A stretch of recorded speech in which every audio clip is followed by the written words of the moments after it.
Well, Stevie, I must say that is a most amazing outfit, isn't it? It really is. Well, this is an outfit of... the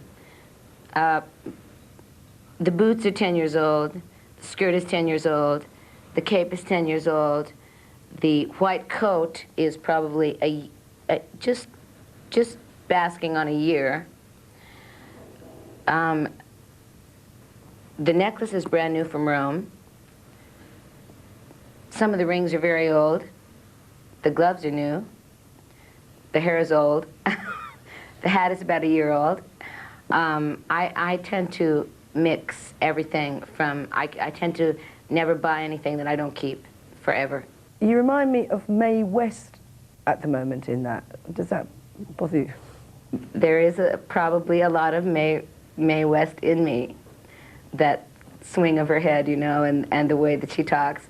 And she was she loved her figure and the way she wore her clothes. And see, after 14 years, you know, of wearing these kind of clothes, I'm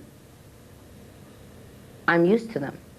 So for me, it's much easier to get very, very dressed up than it is for me to dress down. It's extraordinary. So unlike most people, that is, isn't it? Yeah. Anyway, before the producer starts getting cross with me, okay, let us talk about all that time ago when you joined Fleetwood Mac. Did you think that it would be such an extraordinary ongoing success?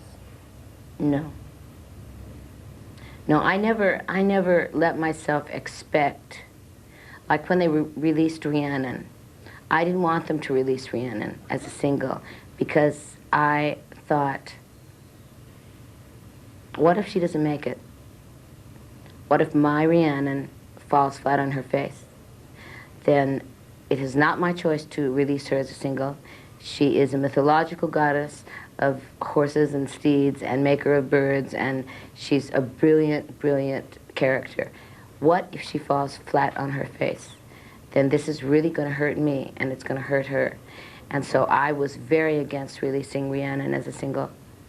They did a big write-up on it in Billboard and said, you know, can Top 40 take Rhiannon? Really? Oh, yes. And I was very against it because I said, this is not, you know, this is not a commercial single. This is not, I didn't write Rhiannon for commerciality. I wrote Rhiannon because I loved her name and I loved her story. I didn't write her to be sold. She simply is not for sale and has never been. But it was a big success. And it was a big success. And I was wrong. But at the same time, I could have been right. And if I had been right and Rhiannon had not made it, then I would have never forgiven myself for letting the industry put Rhiannon through that. Because to me, she's real. I've got her on my jukebox. I absolutely love it. So do I. And I think how many people do you know? For 10 years, you know, so I absolutely love her too. How many people do you know who called their children Rhiannon after the song? I have more little baby Rhiannons than you could even imagine, and many of them started, you know, this big, and are now like almost as tall as me. And as I go through the cities, especially of the United States, the Rhiannons, my baby Rhiannons, have grown up right before my very eyes. You actually meet them? Oh yes, and I meet them every time. And they come backstage, and sometimes I take them on stage. And sometimes you know, if they're little enough, I hold them, and I hold them up by the mic. And if they're too big, then I just, you know, take them out there. And they understand, they get it, they know. And so, you know, in 20 years, when there's a whole lot of 25, 30-year-old Rhiannons around, everybody will realize where this came from. And that's very special. Rhiannon is not a name, it's Rhiannon. You know, it's not a name that is exactly on the streets. But in my life, there are many baby Rhiannons. I think that's lovely. And it's very, very nice because all these Rhiannons are mine. So what if they all turn up and say, would you put me through college now, Stevie? I'd probably do everything I could do to put them through college. You know, because I feel a great right in them because a lot of them came from me. Where do you get your inspiration from? My life and everybody around me.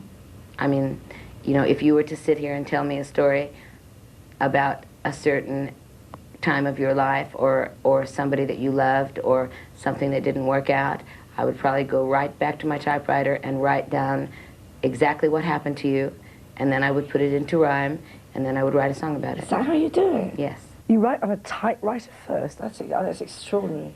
Every once in a while, I will go straight to the piano, and I'll have a piece of paper up there with a pen, and I'll play something, and I'll write.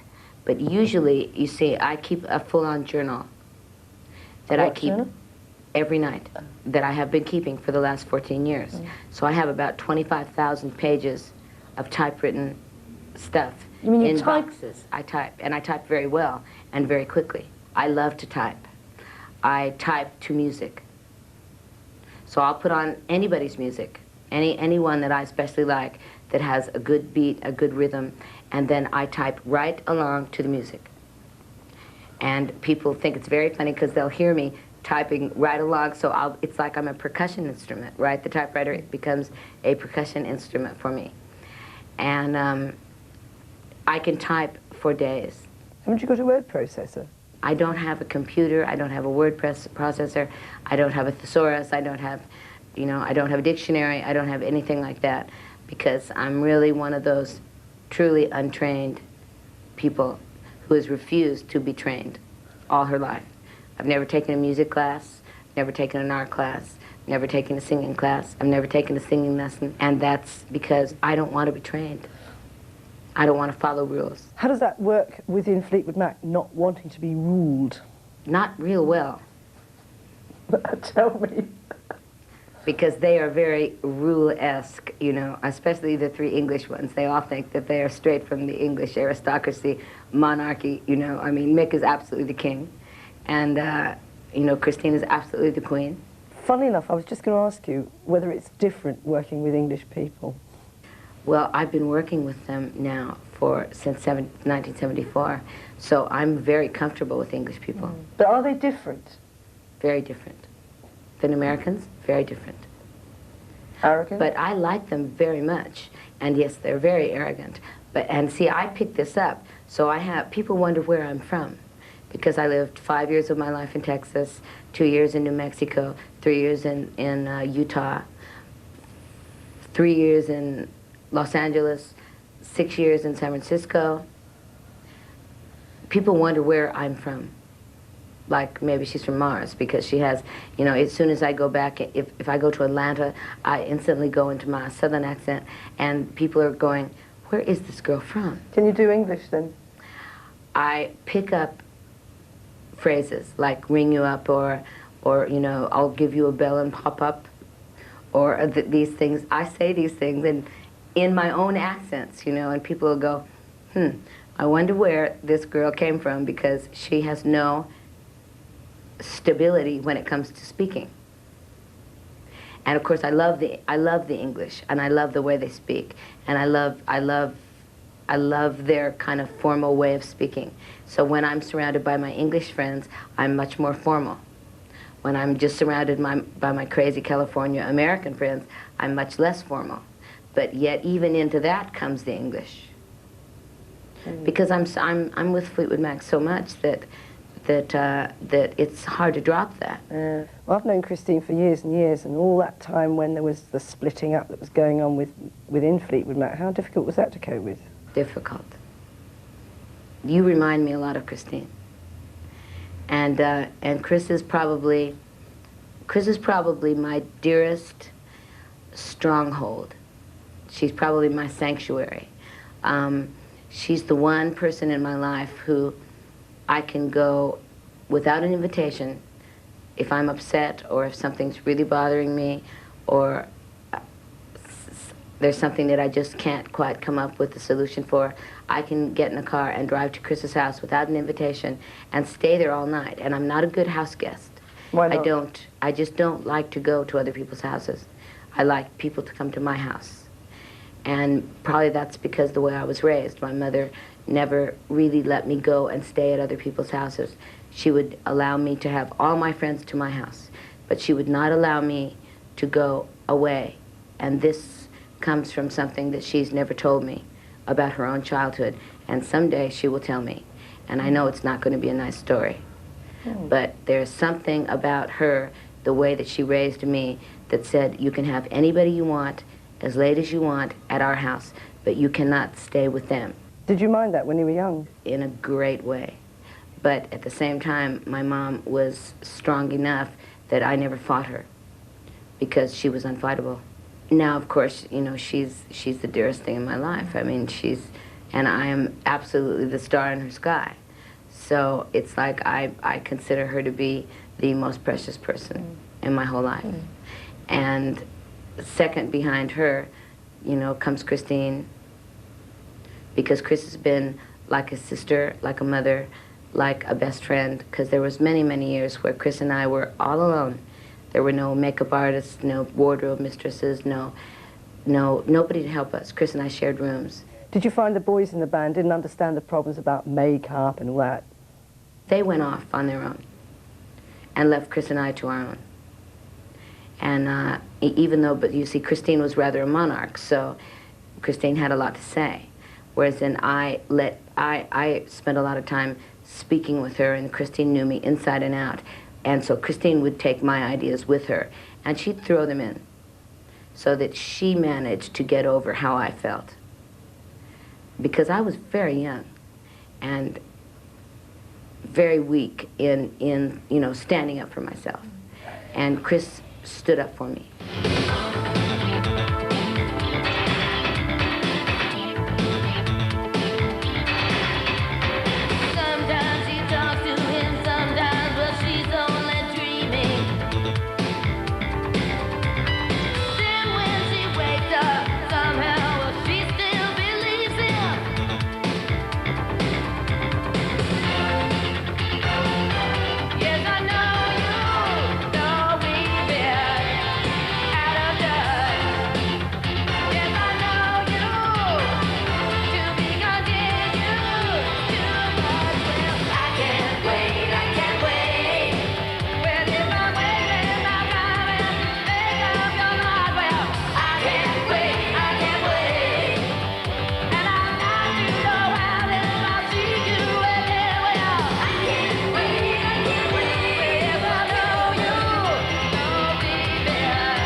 What's your motivation? I mean, you've had great success as a solo artist, you've had great success with Fleetwood Mac, you must have made an awful lot of money. What's the motivation to carry on?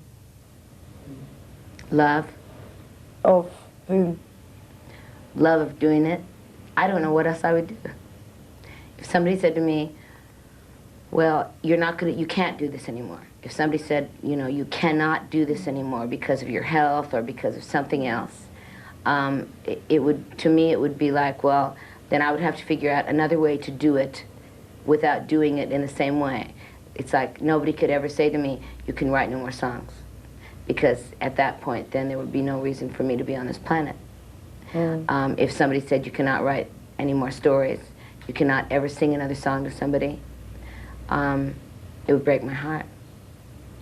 It really would. And at that point, I would have to back off and say, you, at this point, have no right to tell me what I can and cannot do. I will do exactly what I want to do.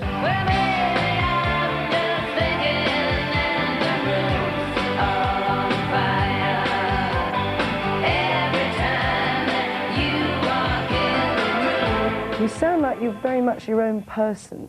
Are you now in the position where you do not have to bow to any pressure from anybody, like record company, or...?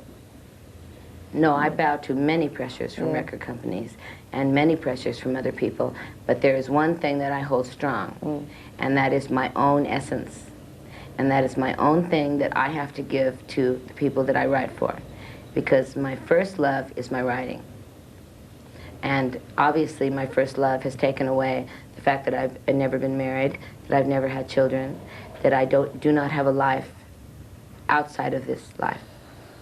You really feel that you've sacrificed marriage and children for your career? I have. Absolutely. Could you not think you could have managed all of it? Try managing a career with Fleetwood Mac and a career, a full-on solo career with yourself. I go home tomorrow. I am sure, I would bet you $1 million that by Friday I will be in the studio with Fleetwood. I would bet you that before next Thursday, when my album party playback satellite thing goes on, that I will have been in the studio with them for 4 days. And I've been doing this solid for 3 weeks. You know, to Rome, to the Netherlands, to England, back here to do these things, photo sessions, interviews, magazine things, journalistic things, everything you can possibly do. But yet, I'm going home tomorrow, and I would bet you $1 million that by Friday night, I'll be back in the studio with Fleetwood Mac. Is that because they've asked you to already? That's not because they asked me, that's because they expect me. No day off? No day off. It must have crossed your mind that after all that solo success, you could actually leave Fleetwood Mac now. How could I? I don't know. It would be like saying to your parents, I simply can't see you anymore. They are way too important to me. Each one. You know, Christine is probably my dearest and oldest friend. John McVie, you know, I mean, they're all dear to me. Mick is the figurehead. He's the king. The two new people in Fleetwood Mac, Billy and Rick Vito, are like, they have become dear friends of mine. They come and spend time with me up at my house. We have worked together alone, without the rest of Fleetwood Mac. This is a very special thing, something that I wouldn't trade for anything in the world. All that time ago when you joined Fleetwood Mac, did you think that you'd have this incredible longevity of success? No. Let's talk about this album, this very, very pretty album. Is that a good or a bad word to use, do you think? I think it's a very beautiful word to use. It is pretty. It wasn't meant to be pretty. Actually, in all honesty, it's probably the most honest, and I'm very honest, too honest. My mother says, too honest, sometimes. I tell the truth a little bit with too much, what's the word, fever. How does that get you into trouble then? Because I actually will tell you exactly the truth. And sometimes people that are very close to me will say, you could have told the truth without quite telling so much. Because if I'm not my own person, then I can't really be me then. If I'm going to try to be somebody else, or if I'm going to try to emulate somebody else, or if I'm going to try to, like you said, to be, you know, I can't be Mae West, I can't be Janis Joplin, I can't be those people. What I can do is take little bits from them, and I can try to use them in not a way where I feel like I'm copying anybody, because I'm not a person to copy anyone, and I'm not a person to try, you know, so that I would walk out and you would say, well, you know, you really look just like Grace Lick. And I would say, well, I look nothing like Grace Slick. You're absolutely crazy. I happen to love Grace. She happens to be a very good friend of mine. But I'm nothing like her, even though she's absolutely marvelous. I am not like her, and I'm not trying to be like her. But yet, in the very beginning of my rock and roll days, Grace was somebody that I absolutely adored and thought, you know, as she coolly walked across the stage in her, you know, high heels and chiffon dresses, I said, well, I would really love to be something like Grace Slick. But at the same time, I never wanted to be her. The same way I never wanted to be Janis Joplin. Janis was absolutely outrageous, notorious. I can never be Janis Joplin. But what I can do is I can watch her and I can see how she holds that audience in her hands. I can watch her and I can understand what kind of philosophy she has. We don't need another Janis Joplin. Well, there never will be, will there? There will never be another one. No, never. I mean, at the same time, there'll never be another Stevie Nicks. There will never be another, you know, anybody who's achieved what you have. It's because of your individuality, yeah? Well, no. There probably will not ever be anybody else that's quite as nuts as me. Rooms on Fire. Tell me what it's about. Rooms on Fire is about me. Rooms on Fire is about a girl who is a rock and roll star, who has pretty much accepted the fact that she will never, ever be able to be married or have those children that she wanted, or that husband that she wanted, or that deep, deep love that she wanted, and she's accepted it. And then one night at one of those everlasting parties that we all have to go to that we don't really want to go to, and we go and make an appearance and leave as quickly as possible, a man comes into the room, and there is a certain sort of a, see, I don't see very well, so I have a sixth sense that there's an eye contact thing that even though I can't see him very well, I feel something. And I close my eyes for a second, and he walks over to me, and I look up, and he's there. And he asked me to dance, and we end up getting married, and I end up having a little baby girl. And we lived together for 20, 25 years. And the sad thing is that I waited for him all my life, and then he dies before me. And I wait for him for the rest of my life. And he comes back after I'm very, very old and gets me and takes me with him back to wherever he comes from. How often does it happen that the man comes into the room? Very, very seldom. So it is a dream. And it is something that, of course, in my heart, I hope will happen. As the years go by, it becomes less and less a possibility. And it has become a problem in my life 100 times, that there's somebody that, yes, you really like, and that they really like you, but at some point, they say to you, I cannot deal with your entourage, with all the people surrounding you, with all the times that you have to leave. I will not be left for 4 months. It is very hard to be the one that is left. And it's hard to be the one that leaves, too, but it's much harder to be the one that stands in the driveway going, I'll see you in 4 to 6 months.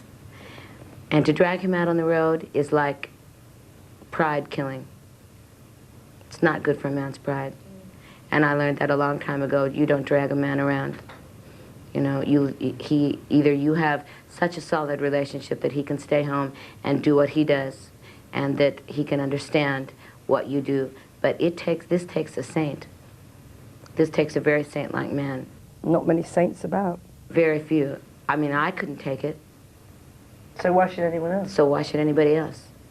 I mean, it does get to the point where someone finally says to you, I really love you, and I would love to spend the rest of my life with you, and I would love to have, you know, 2 or 3 children with you, and I would love for you to be the mother of my children, and I would love for all these things to happen. But the fact is, Stevie, it will never happen because you are always going to be on call to your work until that specific man walks into your life, like in Rooms on Fire, that you are willing to give up at least 50% of what you do. And would you? If I met the right man, absolutely. I do hope it happens. Well, I would just have to be very, very much in love with him. And then it would, see, then I could go to Fleetwood Mac and say, I want to be married, and I want to have a baby, and I want a life. And how could they possibly say to me, no, you can't have that? They would never say that to me, because they do, deep down in their hearts, love me very much. And in my own life, in my own solo career, if I went and said, I'm going to stay with Fleetwood Mac, but I'm going to give up my solo career because I want to be married and I want to have a child, how could they say to me, no, you can't do that? It's the one reason, it's the one thing that I could ever say to all parts of my life where they would have to say, in that case, then we set you free. Stevie, I hope you find him. Thank you very much. I hope I find him too, and thank you very much too. She had trust in many.